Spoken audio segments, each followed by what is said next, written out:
Je devais retenir une chose pour 2016. C'est la venue dans cette même salle de deux grands champions d'athlétisme, Renaud Lavillenie et Johan Vini, entourés des nos 200 écoliers chantant la Marseillaise.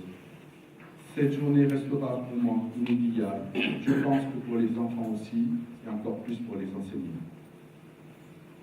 Je tiens à remercier mon équipe municipale qui œuvre pour améliorer votre cadre de vie au quotidien, qui a commencé les travaux de mise en conformité des bâtiments pour l'accès aux personnes à mobilité réduite et surtout préparé l'année 2017. C'est ainsi que des travaux ont commencé sur le secteur du Bâconnet, pour l'implantation d'un site distal, mais surtout pour la création d'une maison de santé pluridisciplinaire qui va pouvoir accueillir 5 cabinets médicaux, un secrétariat et une salle d'attente. D'ores et déjà, 2 professionnels de santé se sont installés provisoirement dans des locaux appartenant à la mairie, dans l'attente de son ouverture. Notre chapelle, classée datant du XIIe siècle, située au Vieux-Bourg, va être enfin mise en valeur par la réfection de son environnement et le retrait des stationnements tout autour.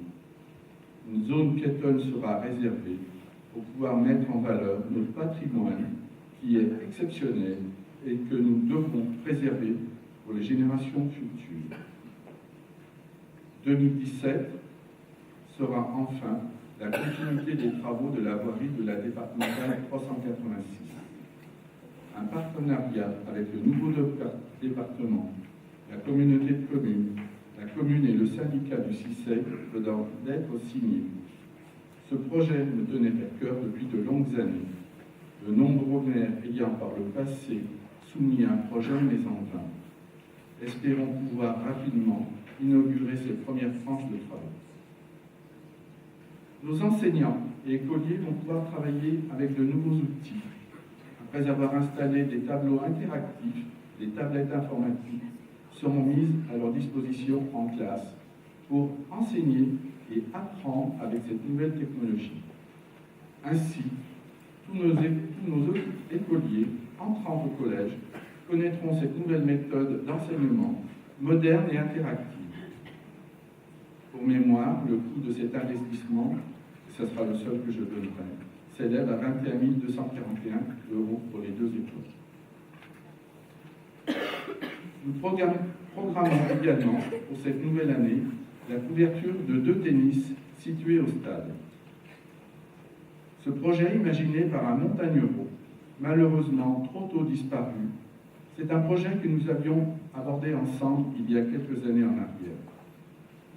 C'est pourquoi je souhaite de tout cœur qu'il puisse voir le jour, simplement en mémoire à son engagement associatif et culturel qu'il avait sur la commune, mais aussi pour tous les licenciés du club qui attendent cette ouverture avec impatience. Notre prochain budget nous guidera pour le choix de cette réalisation. L'école du Garon va voir également monter un nouveau bâtiment dans sa cour arrière. Il s'agit d'une nouvelle cantine qui permettra de récupérer des locaux existants pour l'extension des dortoirs de la maternelle et la création d'une salle des professeurs. 2017 sera aussi l'année de la création d'un festival de musique et la continuité de notre fête de la musique en juin prochain. Nous espérons également la création d'un poste de garde municipale ou ASVP pour faire en sorte que certaines incivilités cessent sur notre commune. Enfin, nous pourrions tous espérer que cette liste ne puisse s'arrêter et la continuer à l'infini. Mais nous devons également de respecter nos engagements électoraux sur la maîtrise des impôts locaux. Tout ne peut se faire en un jour, ni même en 3 ans. Nous déroulons notre programme, il avance pas à pas, et nous le réaliserons au fur et à mesure de notre mandat, en fonction de nos finances. Le maire est aussi le capitaine du navire. Quoi qu'en disent certaines ou certains, une feuille de route se respecte. Et si nous sommes élus sur une profession de foi, il nous faut la suivre et faire en sorte de l'amener à bon port, sans pour autant laisser des gens ou des projets sur le quai de départ. La critique est facile, mais encore faut-il connaître les rouages de la machine, et ce n'est pas toujours le cas. pas confondre les compétences mérites aux compétences communautaires et les budgets de fonctionnement aux budgets d'investissement.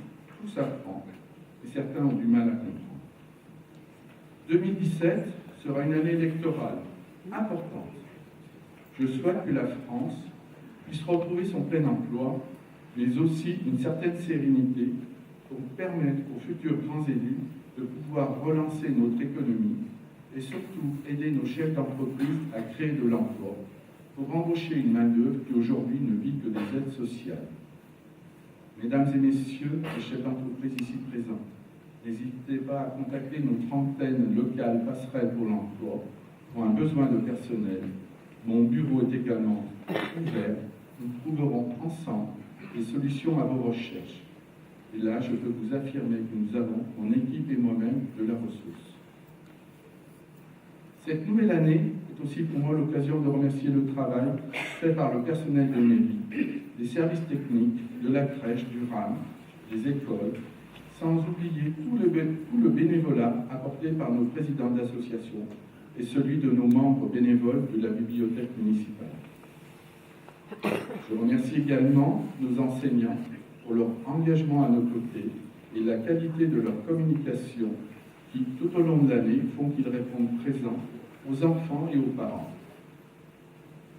À mon équipe municipale, je ne peux que me féliciter de sa présence à mes côtés et surtout les remercier de leur travail fait au quotidien. Merci à mon premier adjoint, car malgré toutes les difficultés qu'il peut rencontrer, il œuvre pour sa commune et pour le bien de tous. J'aurais une pensée particulière pour toutes les personnes seules ou malades qui ne peuvent être présentes aujourd'hui parmi nous. À vous tous ici présents, à vous montagnerotes et montagneros, permettez-moi de vous présenter mes vœux les plus chaleureux, afin que vous puissiez vivre une excellente année 2017, faite de bonheur, de paix, de réussite et surtout de santé. Enfin, je voudrais terminer mon élocution par une citation d'Albert Schweitzer. Le bonheur est la seule chose qui se double si on le partage.